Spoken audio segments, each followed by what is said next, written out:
Hi CMA friends and family, and welcome to this week's edition of the Clearwater Marine Aquarium News Minute. Clearwater Marine Aquarium recently partnered up with the Georgia Aquarium and the Georgia Department of Natural Resources for manatee health assessments in Savannah, Georgia. So the primary objective of this study is we know a lot about manatees when they're in Florida, but we know virtually nothing about manatees once they leave Florida. And what we're finding is that there are more and more manatees being sighted outside the state in Georgia, South Carolina, and even up to North Carolina. We've even had manatees go up to Cape Cod. So what we're trying to do is to find out more about, why manatees are moving out of Florida during the warmer months, where they're going, and what they're doing when they're there.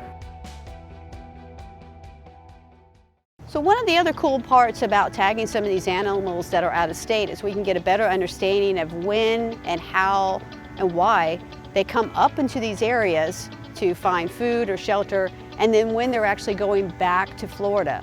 So the manatees that are in Georgia are actually manatees that are wintering in Florida during the wintertime. They have to have warm water to survive. So having a very clear understanding of what travel routes that they're making, when they're making it, can really help us better understand their energetics and how they're surviving in this changing world.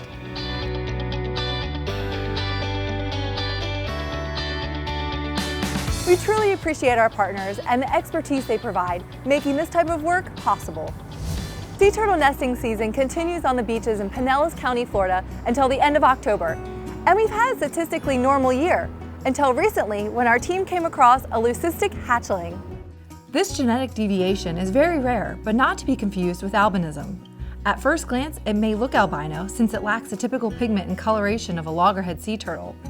Albinism occurs when there's an absence of melanin, which makes the animal appear white with eyes pink in color.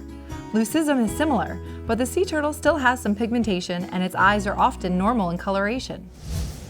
To wrap up this week's episode, I'm excited to invite you all to 3 weekends of Halloween fun with Booze and Bubbles starting October 14th. Guests will be able to celebrate Halloween by dancing at the Bubble Party hosted by DJ Boo, visiting our candy stations, taking advantage of fun photo opportunities, and watching our residents enjoy holiday-themed enrichment. I hope to see you there. Well, that wraps things up for this week's edition. Thanks for watching, and I'll see you next time.